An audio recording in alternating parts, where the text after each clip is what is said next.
in the continental United States, and 80% of Minnesotans believe the wolf should be protected. Howling for Wolves is asking Minnesotans to respect our true wildlife manager, the wolf. Their survival is critical to our ecosystems, our communities, and even our economy. As highly intelligent animals with strong social bonds, Minnesota wolves deserve to be protected and admired. Learn more at howlingforwolves.org.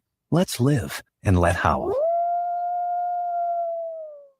Navigating COVID while protecting yourself can be difficult. Fortunately, there's a hotline you can call with any questions. The Department of Indian Work St. Paul partnered with the Minnesota Department of Health to open the Twin Cities American Indian COVID-19 hotline. They provide information on vaccines, booster shots, and testing sites. Right now, booster shots are available to anyone over the age of 18 for those who are eligible. The Twin Cities American Indian COVID-19 hotline can also help with housing, food, medical, and educational support. If you or someone you know has questions about COVID-19, vaccinations, booster shots, or testing, please call 651-304-9986. Again, the number is 651-304-9986. The Twin Cities American Indian COVID-19 hotline is open for calls Monday through Friday from 8 a.m. to 5 p.m. Call the Twin Cities American Indian COVID-19 hotline at 651-304-9986. Hey, Cudahy to all my friends and relatives in four directions. This is Robert Pilot of Native Roots Radio presents I'm Awake. I'm here to ask you for your support. Finding honest Native-centered news is not easy. But with your support, we're able to provide accurate information about Standing Rock, Line 3, treaty violations, and COVID-19 in our Native communities. Please visit Native Roots Radio Network on Patreon and donate if you can. That's Native Roots Radio Network on Patreon. Pinigigi, and thank you for your support. Hey, Olgama, I've been hearing a lot about this term, climate justice. What is that? Climate justice is recognizing that the negative impacts of climate change don't affect all people equally. It also means transitioning from a fossil fuel-based economy to a more sustainable future. MN350 is one of the groups that's pushing for this transition to protect our futures. You can even get involved too. That's great, especially since I'm concerned about pipeline projects like Line 3. How can I help MN350? Just find them on Facebook or visit mn350.org. With a look at your AM 950 weather, I'm Patrick Lulia. Cloudy tonight with a low of 26, then a chance of rain on Friday with a high of 49. Nightingale at 26th and Lyndale in Minneapolis is your cozy, comfortable neighborhood bar and restaurant. Now open daily from 5 p.m. to 1 a.m. with their full menu available until midnight. Check them out today at nightingalempls.com. Portions of Native Roots Radio may be pre-recorded. It's a good day to be indigenous. Get up, stand up. They are going to become more brutal. Couldn't cut. He didn't cut it. Because all the hippies were trying to be Indians anyway. They're going to become more repressive because it's a matter of dollars and their illusionary concepts of power. Hey, Victor. We must live in balance with the earth. And also with recent happenings at Wounded Knee. I am awake. Welcome to Native Roots Radio presents I'm Awake, and I'm your host, Wakanja Hade. Hey, Cudahy to all my friends and relatives in four directions. You are listening to Native Roots Radio presents I'm Awake, and I'm your host, Robert Pilot. We discuss local and national Native news and events, and as you know, Wendy, Native issues are human issues, and human issues are Native issues. This portion of the show is brought to you by Native Roots Trading Post, located at 700 Nicollet Mall on the first floor of the Dayton's building. Come on down. We support Native American artists. Hey, did I hear a little tinge of Minnesota in there? Did you say roots or roots? I never say roots. I always say roots. I know. I just give you a hard time. Just amazing. You're still in New York, and Gina's up in what Winona LaDuke likes to call is the deep north, as opposed to the deep south. And she'll be reporting some news and events right now. And Wendy, why don't we get to Gina before right away here? Yeah, Boozhoo Wendy, Boozhoo Robert. Big shout out to the water protectors out there and everyone who's listening. I'll just go ahead and jump right in. So there was an explosion at an Exxon Mobil refinery in Billings, Montana this past weekend. The cause of an explosion and a fire at the Exxon Mobil refinery is under investigation. The fire began about 10 p.m. Saturday at a refinery in Lockwood, a suburb of Billings. It was extinguished at about 1:15 a.m. Sunday. There were no injuries, and all employees and contractors were accounted for, according to an ExxonMobil spokesperson. It isn't clear how much damage was done, and ExxonMobil officials haven't responded to questions about how the fire might affect production. The plant can refine up to 2.5 million gallons, or 9.4 million liters, of crude oil per day, and produces about 600 million gallons, or 2.3 billion liters, of gasoline and diesel fuel each year. Other products include asphalt, butane, and propane. The refinery's emergency response team fought the fire along with crews from Lockwood, Billings, and other area refineries. The Yellowstone County officials said, "A full assessment of any damages and an investigation of the cause will be taking place," according to officials. And I really, really hope this doesn't affect the news I have for you next, which is the U.S. approves bison grazing on Montana prairie amid criticism. So in Billings, Montana, U.S. officials on Wednesday announced approval of a conservation group's proposal to expand bison grazing on prairies in north central Montana as part of a vast nature reserve over objections from some ranchers and elected officials. The decision allows the American Prairie Group to graze bison on U.S. Bureau of Land Management property and to remove about 40 miles of fences so the animals can roam more freely, which is really pretty exciting since we do promote the bison in our area. Yeah, excellent. I love that story. And bison are really awesome for the ecosystem because they're better than cattle because they don't stomp on the ground as much, and they kind of move the seeds around. And also their poop is very, very fortified with nutrients and seeds, and they plant and fertilize as they go. So I'm glad that you brought that up.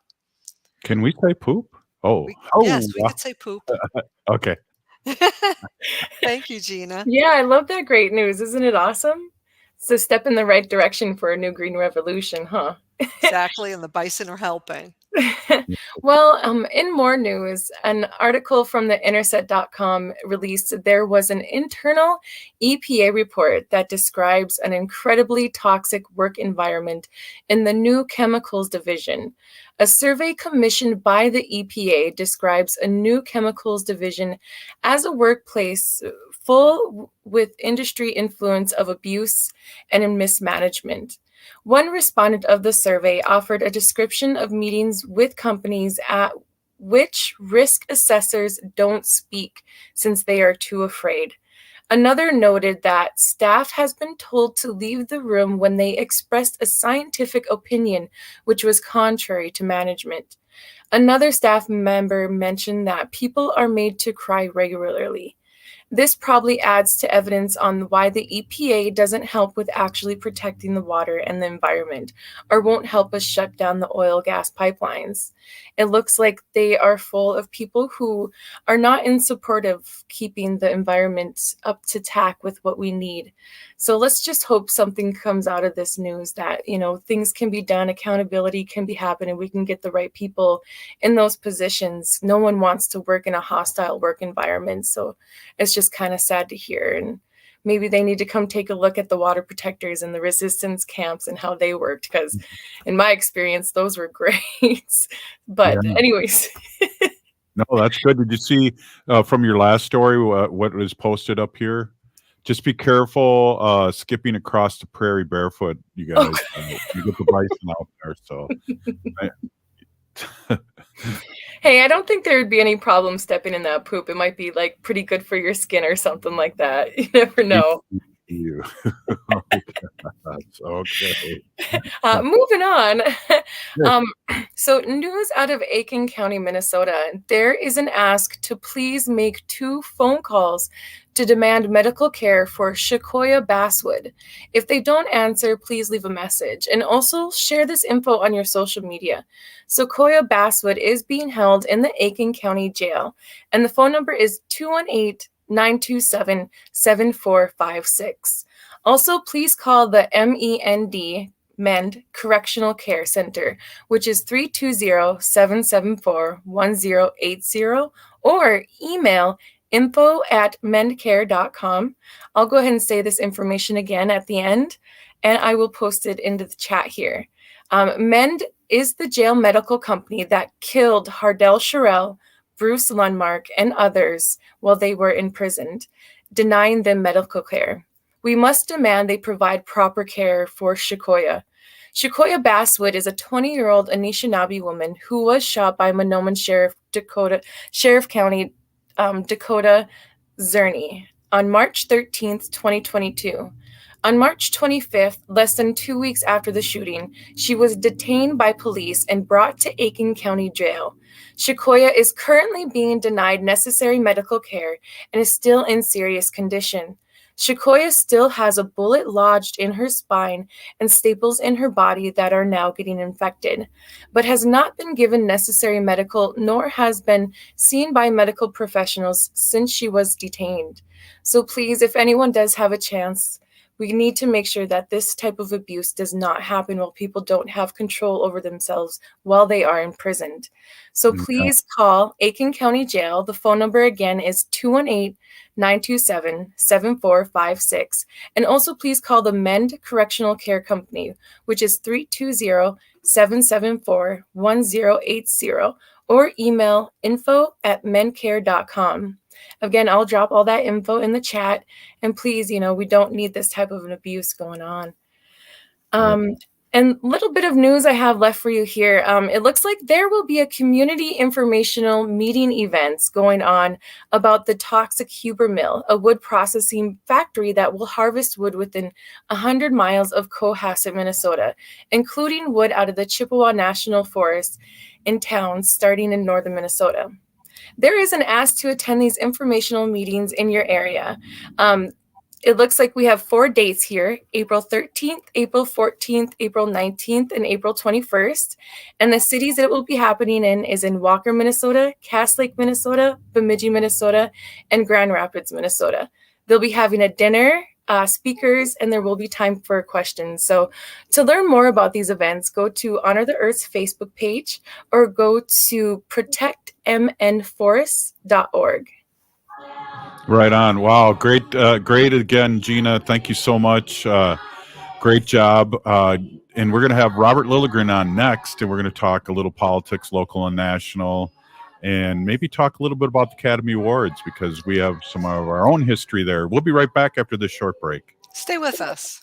J&S Bean Factory is a native-owned, community-supported, cozy, artsy coffee shop which offers roasted on-site beans, live music, and baked goods. Relax in the beautiful outside patio. City Pages writes, voted top 10 coffee shops. Tucked into a quiet corner of St. Paul's Highland Park neighborhood, this coffee shop roasts beans on-site from the best coffee-growing countries in the world. Located at 1518 Randolph Avenue, St. Paul. The good stuff. I heard sex trafficking happens a lot in Indian country. What is that? Here are some of the real reasons why sex trafficking happens in Indian country. Unequal gender roles that were forced on us by colonization. Communities don't have enough resources. Silence around domestic and sexual violence. Lack of attention and justice for missing and murdered Indigenous people. There's a lot of behavior that keeps our communities out of balance. These are just a few true reasons why Native communities are targeted by traffickers. When these acts of violence happen in our communities, it opens us all up for exploitation. Sponsored by the Minnesota Indian Women's Sexual Assault Coalition. Hey, Olgama, I've been hearing a lot about this term, climate justice. What is that? Climate justice is recognizing that the negative impacts of climate change don't affect all people equally. It also means transitioning from a fossil fuel-based economy to a more sustainable future. MN350 is one of the groups that's pushing for this transition to protect our futures. You can even get involved too. That's great, especially since I'm concerned about pipeline projects like Line 3. How can I help MN350? Just find them on Facebook or visit mn350.org. Minnesota has the only original wolf population in the continental United States, and 80% of Minnesotans believe the wolf should be protected. Howling for Wolves is asking Minnesotans to respect our true wildlife manager, the wolf. Their survival is critical to our ecosystems, our communities, and even our economy. As highly intelligent animals with strong social bonds, Minnesota wolves deserve to be protected and admired. Learn more at howlingforwolves.org. Let's live and let howl.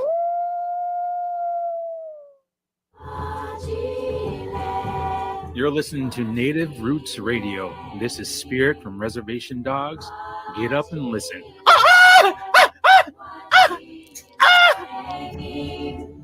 Welcome back to Native Roots Radio presents I'm Awake, and this is Robert Pilot. This portion of the show is brought to you by MN350, a grassroots organization fighting for climate justice.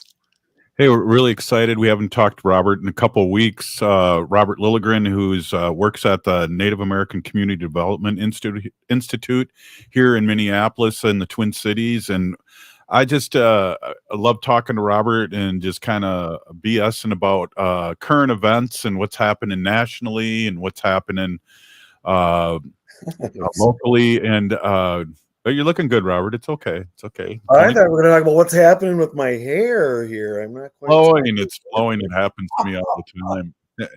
Hey, so let's talk a little bit first before we get into anything. And Gina reported on this yesterday or the day before, but we had our own Academy Award situation when Wounded Knee was happening, and Marlon Brando is going to win for Best Actor in The Godfather. We had our sister come up there, and what's come out lately that I did not know is that there were 6 guards holding back John Wayne, an Indian fighter, John Wayne. Yeah.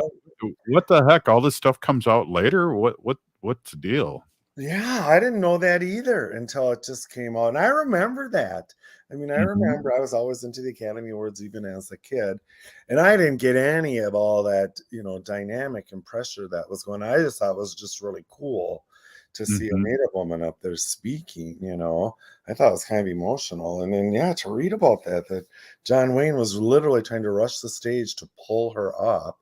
And then all the crappy comments that people made, throughout the rest of the evening, kind of diminishing what that brave woman had done, Well, and it was parallel too, because people were in Wounded Knee. And I heard and read years later how that really inspired them to keep going with the occupation of Wounded Knee.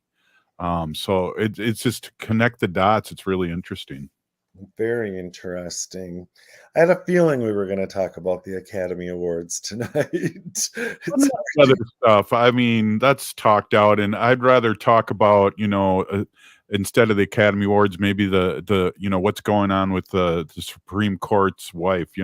We forget all these things because we're all like wrapped up in who's slapping who on the Academy Awards. But there's stuff going on nationally. Yeah.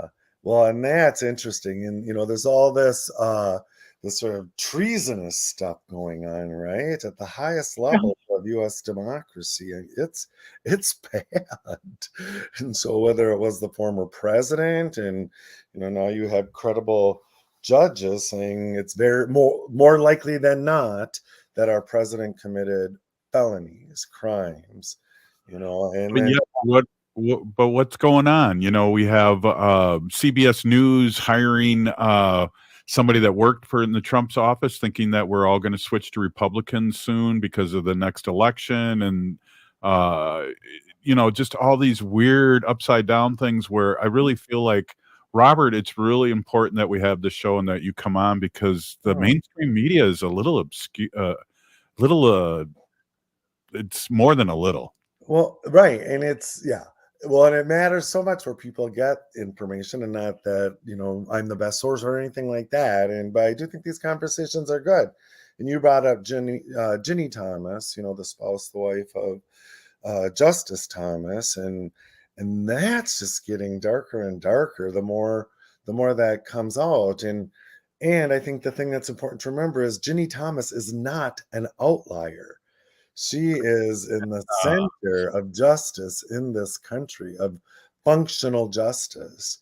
and the influence that she has on a Supreme Court member, and that somehow it's okay for, I don't feel it's okay. I mean, gender aside, marital status aside, a partner of a Supreme Court justice needs to be guided by different standards, higher standards, and to have that person be an open insurrectionist.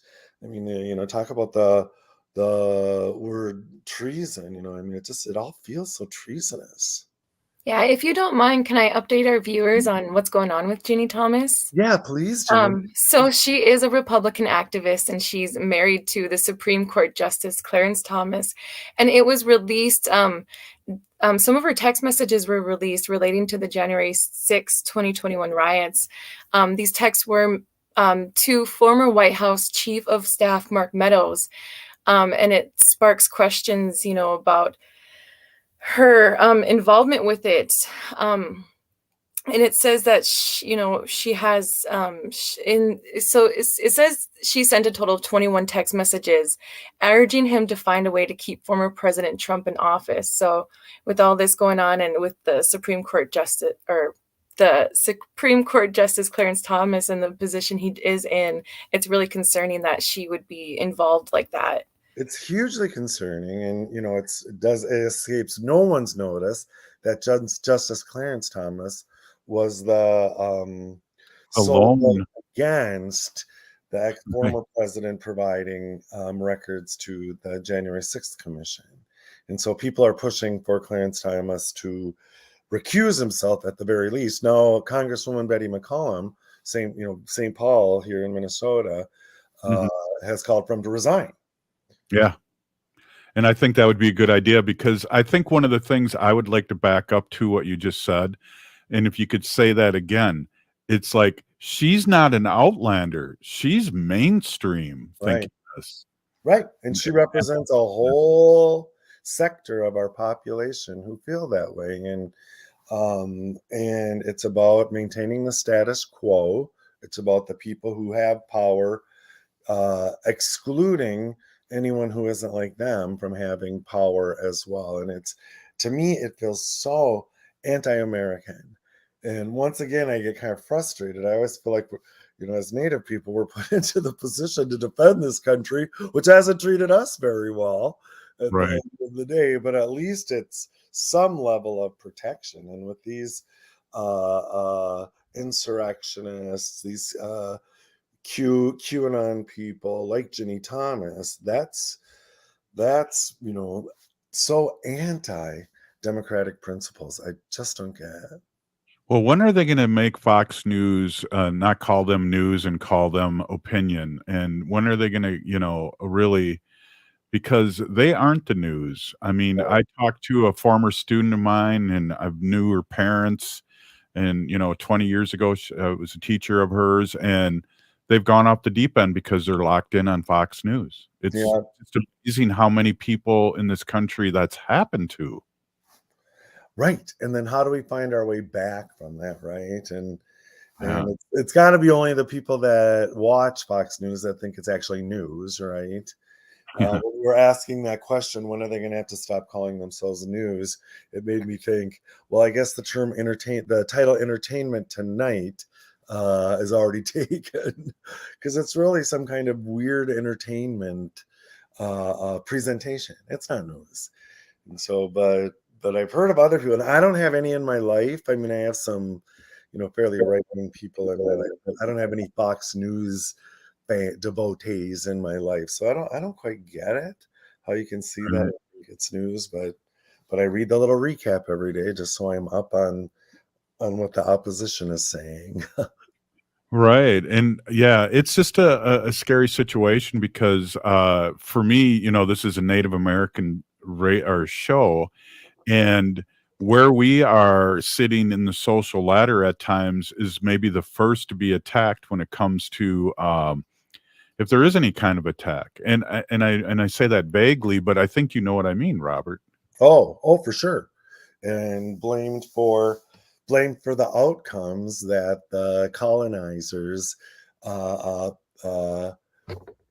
sought, right? They sought to eliminate Native people through genocide, through forced cultural assimilation, and so took people's life ways, cultures, languages, land, water away from them and left them with nothing. And now people who are behaving like they have nothing are blamed for the conditions that we're in.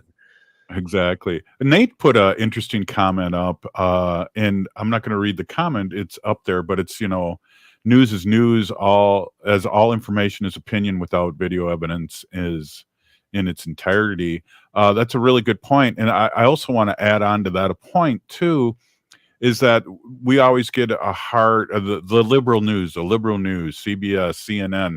These are owned by billionaires, and I don't know how liberal the owners of these stations and stockholders are. So it's it's weird. Right. And I've always said, they talk about the liberal media, and it's like, I don't find it very liberal at all. I mean, like Nate, the commenter said, you need evidence for something to be news. And I want to be really clear. I'm not a source of news. I'm the worst source for information. I'm all about opinion. I'm just spewing my own opinions here. Right. But with a native slant to it. And I think that's, why we have you and other guests on, because we have things to say and we see things at a different perspective, and I think it's really important. And Stephanie just said she dropped all her other news, only Native Roots on her dial. Yeah, you know, Stephanie. Thank you. I wish we could give her a free shirt or something. But hey, Robert, let's change the subject and come back after this short break. What do you think? Sure, sounds good. All right. Well, maybe we won't change the subject. I don't know. You're listening to Native Roots Radio present I'm Awake, and we're with Robert Lilligren, Gina, and my lovely wife, Wendy. We'll be right back. Stay with us.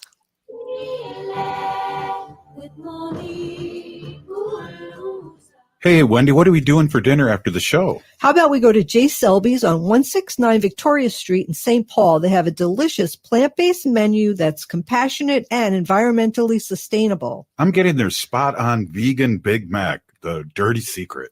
You can pick up and they deliver within a 5-mile radius, or you can call them at 651-222-3263 or visit jselbys.com. Well, you sold me, Wen. Let's go order at J. Selby's tonight. I'm hungry. Minnesota has the only original wolf population in the continental United States, and 80% of Minnesotans believe the wolf should be protected. Howling for Wolves is asking Minnesotans to respect our true wildlife manager, the wolf. Their survival is critical to our ecosystems, our communities, and even our economy. As highly intelligent animals with strong social bonds, Minnesota wolves deserve to be protected and admired.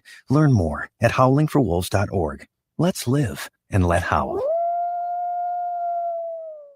Navigating COVID while protecting yourself can be difficult. Fortunately, there's a hotline you can call with any questions. The Department of Indian Work St. Paul partnered with the Minnesota Department of Health to open the Twin Cities American Indian COVID-19 hotline. They provide information on vaccines, booster shots, and testing sites. Right now, booster shots are available to anyone over the age of 18 for those who are eligible. The Twin Cities American Indian COVID-19 hotline can also help with housing, food, medical, and educational support. If you or someone you know has questions about COVID-19, vaccinations, booster shots, or testing, please call 651-304-9986. Again, the number is 651-304-9986. The Twin Cities American Indian COVID-19 hotline is open for calls Monday through Friday from 8 a.m. to 5 p.m. Call the Twin Cities American Indian COVID-19 hotline at 651-304-9986. Hello, it's Randy Rhodes, Team Randy. Glad to be a part of the lineup of Progressive Voices on AM 950. Tune in, join us weeknights at 10. Check out the award-winning Hazel's Northeast in Minneapolis on the corner of 29th and Johnson for a delicious meal any time of the day. Breakfast favorites include Jean's Mean Fried Egg Sandwich and the Drunken Banana French Toast. While for dinner, try selections like the fabulous Swedish meatballs or wild rice gumbo. Hazel's Northeast is located on the corner of 29th Avenue and Johnson Street, just a few minutes away from 35W. View Hazel's menu, make a reservation, or place a takeout order at hazelsnetogo.com. You can't go through a day without hearing about healthcare reform. St. Paul Corner Drug is here to help you navigate the ever-changing healthcare landscape. We are your advocate in getting much-needed prescription medication covered under your insurance plan. Need to choose a different plan? There is no reason to feel like you are drowning in the system. St. Paul Corner Drug can make simple work out of finding you a plan that best suits your needs.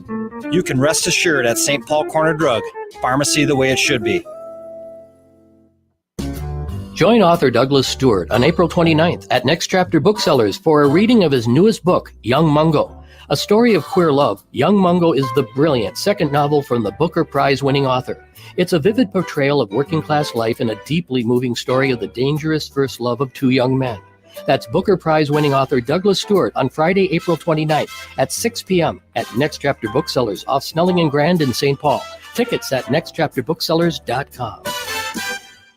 With a look at your AM 950 weather, I'm Patrick Lilia. Cloudy tonight with a low of 26, then a chance of rain on Friday with a high of 49.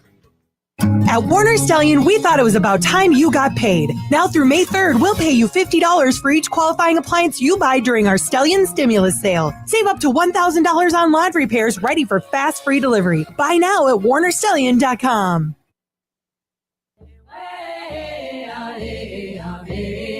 Hi, I'm Jane Fonda, and you're listening to Native Roots Radio. And we're back to Native Roots Radio presents I'm Awake, and this is Robert Pilot. This portion of the show is brought to you by the Minnesota Indian Women's Sexual Assault Coalition. God bless you, Robert. Yeah, thank you. Good thing you got that old sneeze button, right? Robert, you know the Right. from your old days of Brown Institute. Right. Well, I just had a little tickle in my throat right before you said that, Wendy, and I was on mute. You said, "Bless you, Robert." And I thought, wow. Oh, no, I saw my Robert sneeze. Right. But he had his. That's funny. It is funny. Well, let's get back to what we were talking about a little bit. And I know it's so funny and fun, too, that we used to talk about what we were going to talk about, or text back and forth what we were going to talk about. And it's like, I got to read up on that. And we end up having, I think what makes this show kind of unique and fun is a conversation. As long as you're satisfied and your listeners are satisfied, it's a lot easier. Yeah. I used to do probably an hour of preparation for that. Yeah, exactly. We wouldn't talk about it. Right. We didn't get to that. Right. Yeah, I feel bad, but but also too, when we did a pre-recorded 2-hour show, and had all these great guests, including you, we had time to talk and really catch up and really, I think really bond, and we have a lot of the same memories because we're roughly the same age and gone through the same things and not the same things. But Brown Institute, I remember I went there to apply or try out. They had me read some script, and the old weatherman at Channel 5 was the guy that was testing me, and I was sweating bullets. Do you remember his name? I'm trying to think of it because I know who you're talking about. Or what? Say it again. Ed Carroll, or no? That was sports. He was a weatherman. But it was something like that, like payroll, or I know. Yeah. He was there when he was an instructor there when I went to Brown Institute, which for people who aren't from here was a broadcasting school, which a lot of famous broadcasters came out of. And just to, I haven't brought this up in a few months, but Robert Lilligren's father, I was on what the evil neighbor, but at the time it was the good neighbor, and I remember your father in the morning when I was like with my father early in the morning. And so I have like really good and fond memories of your father being on the radio. So it's great, isn't it? But he was a Brown alum. He went to Brown Institute. That's crazy. But also, too, later in his life after he retired, he became really immersed in really teaching your language. Yeah. He was a really good speaker. He was really humble about it, I'll tell you. Mm-hmm. But he was a very good speaker. He participated in a number of language tables here in Minneapolis through the 70s, 80s, and even 90s. And people still come up to me, and at his funeral a few years ago, people came up surprisingly young people who I really respect as Ojibwe speakers. And they would say, oh, yeah, I used to be at language table with your dad, and he was so nice and so helpful. Mhm. That's so meaningful. And I'm like, wow, you're really young for that. But yeah, so he had some impact, I think. And he was on quite a few years with WCCO, and WCCO had 100,000 watts, and they were all over the 5-state area here in Minnesota Oh, during yeah. the day, and people knew your father for sure. Oh, yeah. And a cloudy day, people would pick him up in Seattle. People would pick him up down in Florida. You know, that was one of those gigantic AM stations. They were like networks back then. Yeah, And yeah, he had quite a definitely. career there.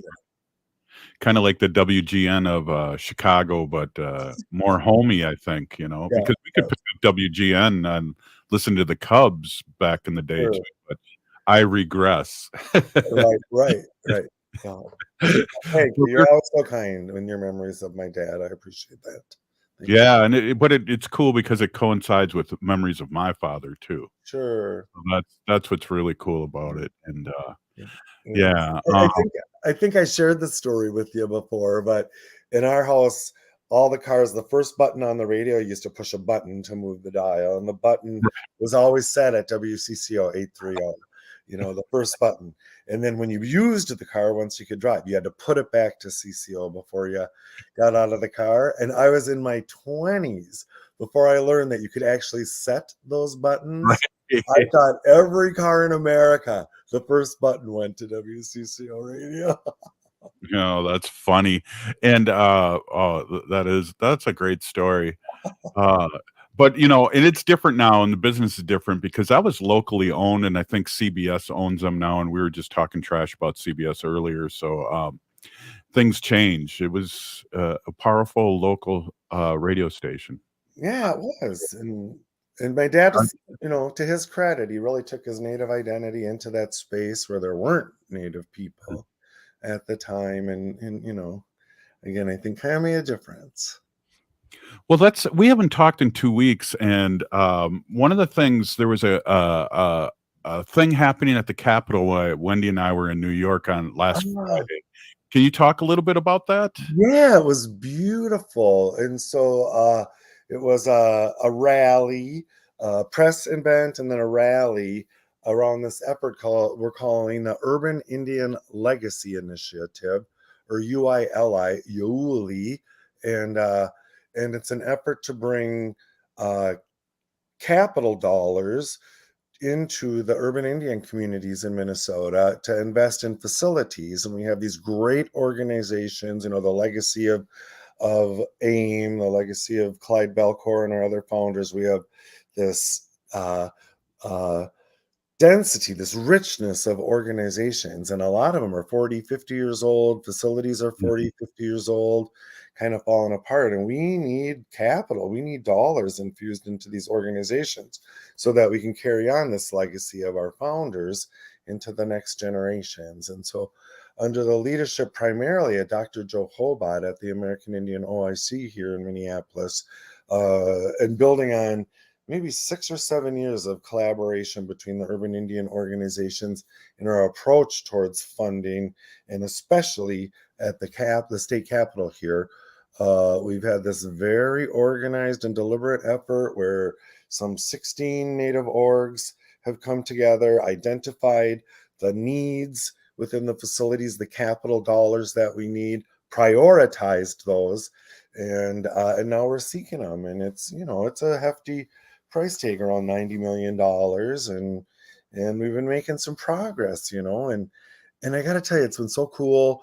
We've held together. Agree with the commenter. There's a Marine. Yeah. We've held together as a group. There's been these attempts to kind of divide and conquer and try to get somebody's project by itself, but we're holding together. We'll see what happens at the end of the day. But we all went to the Capitol, and I'm trying to remember what day it was. When were you guys in New York? Last Friday. It was last Friday. Last Friday. That's it. And I had FOMO because I saw all that happening, and we were in the city, so I really didn't have much FOMO. But you did something great too. But folks were in regalia and lots of ribbon skirts, and We had a big drum. Clyde Belcour's son played the drum out front, and that was really meaningful. And then we rallied and brought attention. Your friend, our friend, Senator Mary Kunesh, was there to speak at the rally, and it just was a really good feeling. It looked great crowd. People were really upbeat, and I think it was an important event. Yeah, it definitely looked good. And I think, too, one of the things that's really matured in our community is that we all are really, like you said, people were trying to get in the front of the line, and now it's more of a collaborative situation, which is really good. And people across Turtle Island should take a look at what you guys are doing in that way. Yeah, and fingers crossed. I mean, the proof will be in the pudding, right? We'll see how it comes out at the end of the legislative session in May.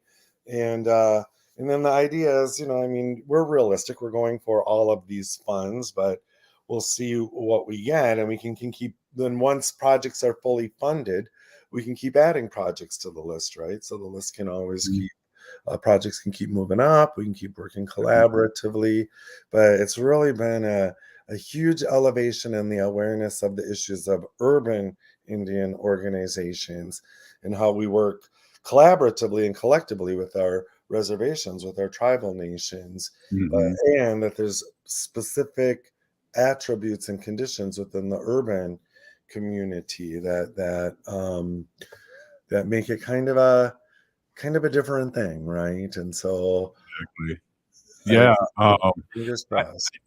I just saw in the Franklin Avenue corridor some architectural pictures of the Indian Center, and that is pretty, if not totally funded, that's pretty darn close to being funded in reality, right? It's very close to being funded. So the Minneapolis American Indian Center, it's one of the first in the nation. It was built in 72, if I'm not mistaken, 1972. Wow. And I serve on the Capital Campaign Committee for the Indian Center. And so we're very close to being funded. That's actually one of the priority projects. That's the priority project, just to close that last gap. The project's been delayed in part because of COVID, in part, because of funding. Every year that it's delayed adds 20% to the cost of the project. And so we got to move on it. So this year, the plan is the Indian Center is already transitioning, starting to relocate programs. And so the plan is for the Indian Center, I believe, to be completely closed down by the end of summer, the project to start opening possibly in 2023, but more likely 2024. But it's a big deal.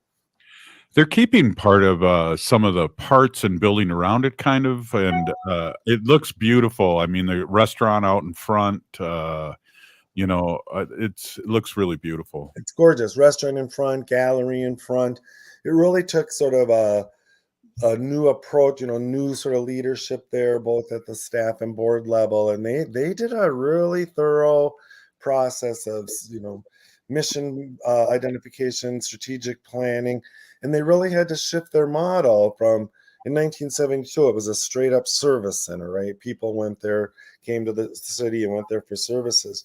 And now it's more viewing it as a destination on the American Indian Cultural Corridor. So there's services, of course, we'll always need those, but there's also art exhibition opportunities, a restaurant, so there's commercial opportunities there as well. So creating more of a destination, and it's beautiful.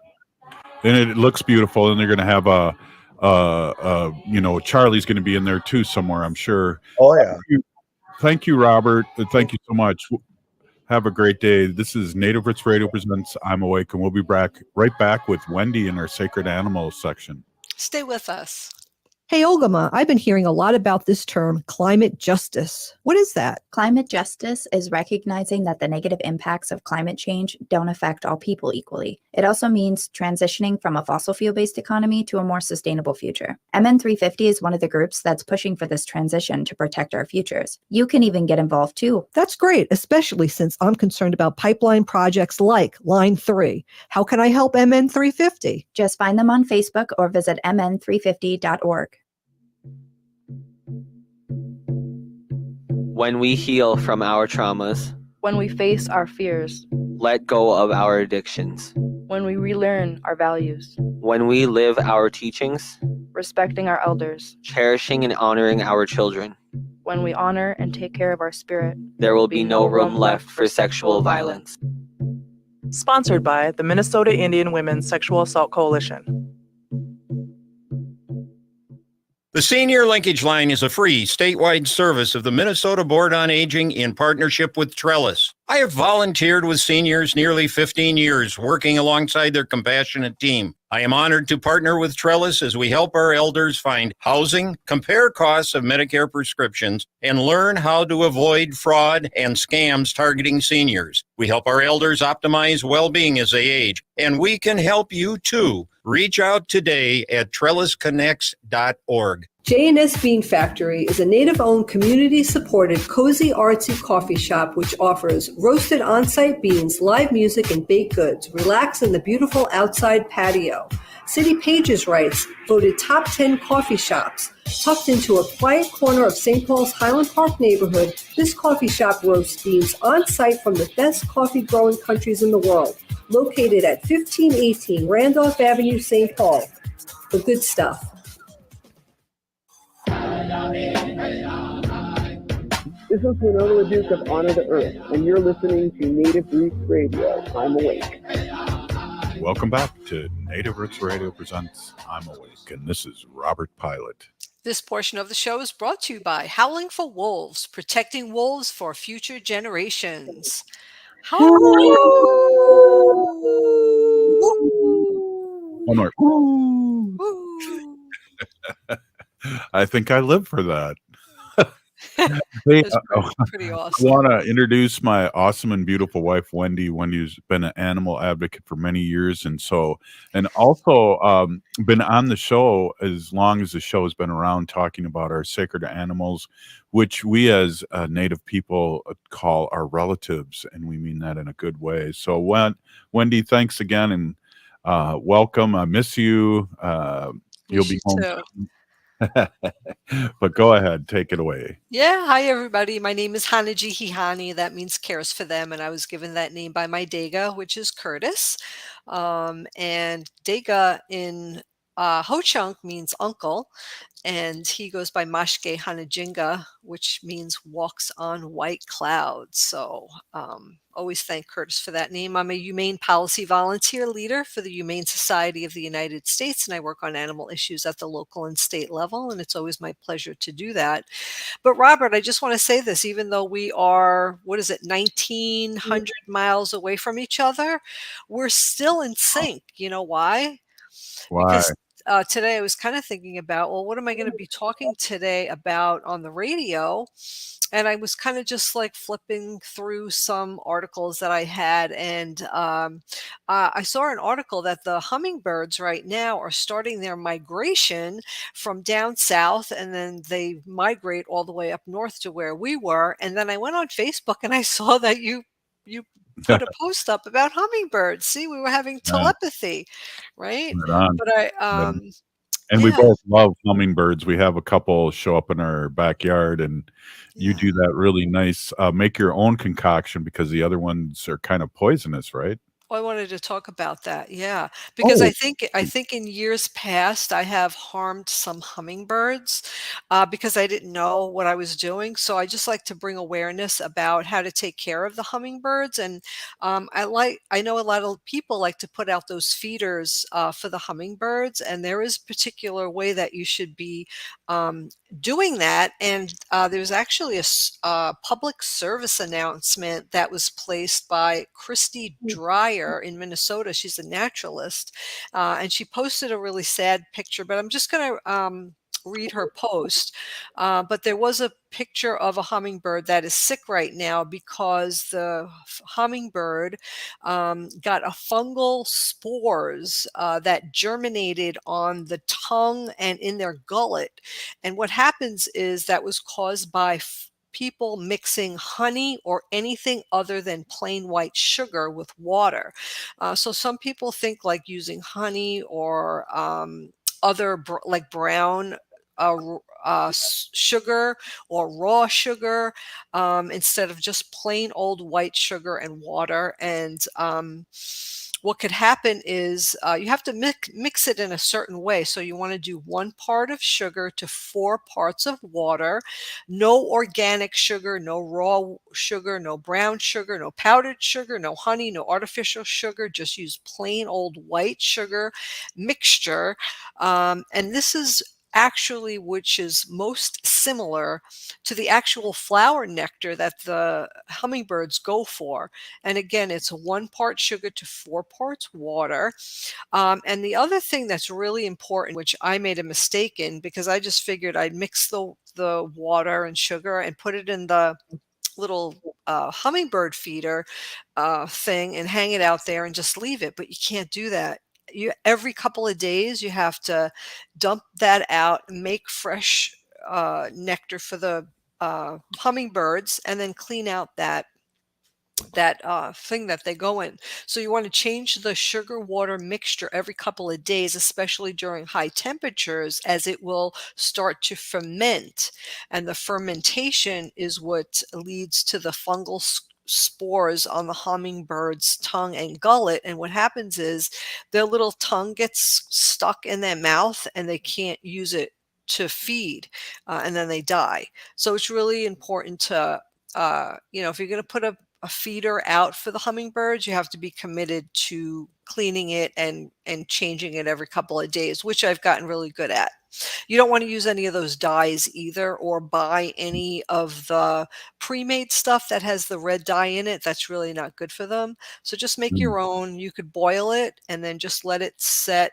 You could actually put extra away in a container in the refrigerator and leave it for a week and just, use that to replenish it. But I was reading a little bit about hummingbirds and they are pretty interesting. They're hard, they fly around really, really fast. Sometimes you see them and then they're gone in a second, right? That's what always happens. You go to get your camera and then that's it. They're gone. But their hearts can beat as fast as 1,260 beats a minute, which is the rate measured in a blue-throated hummingbird, or as slow as 50 to 100 beats per minute on a cold night when they experience torpor.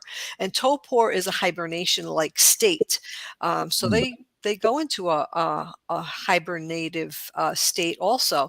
They eat also insects. I didn't know this. Small insects, larvae, insect eggs, and spiders are critical food sources for hummingbirds.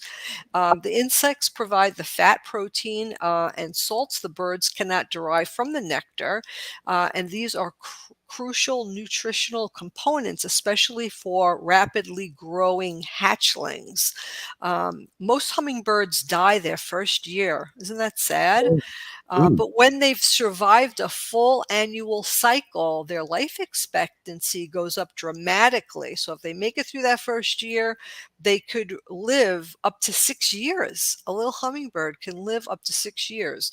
A record age of a banded rufous hummingbird is 8 years and 1 month. So they can live a really long time. Also last fall, what we did, Robert and I, is we got rid of our whole front lawn, except what's on the boulevard. We didn't get to that yet, but we took out our whole front lawn, and we had Kaylee come, and she put in a prairie garden for us. So we ripped up the lawn and we have all native Minnesota plants that hopefully as soon as the sun starts to shine and it gets a little warmer, they're going to start popping up. And this is going to be our first year. And she planted a whole bunch of native plants that are going to attract hummingbirds and bees and butterflies and all different kinds of birds. And I'm so excited to be able to see that. And hopefully we get a few blooms this season. So I'm really looking forward to that. So In your stand-up garden too, you've put there's a question too: what plants and flowers attract hummingbirds? Because we've had people come over to our deck and seen hummingbirds for the first time in their life. I know. I don't know the names of the plants. I just would go into the garden center and talk to the person who is the expert and just say, this is what I'd like to attract in my yard. And they would tell me what kind of plants to get, and I would get them.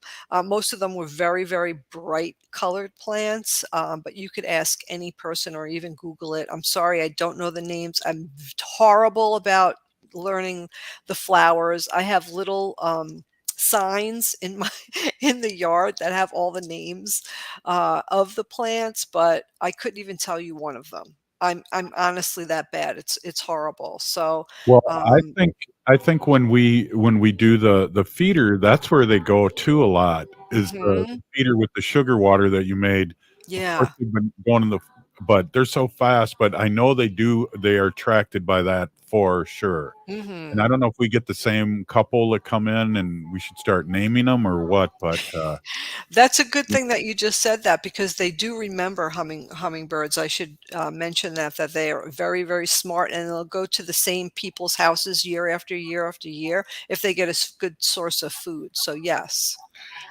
Well, Wendy, thank you again. Gina, thank you so much for stepping in and doing a great job. Also, thanks to Robert Lilligren for stopping by. We are the seventh generation. Free Leonard Peltier.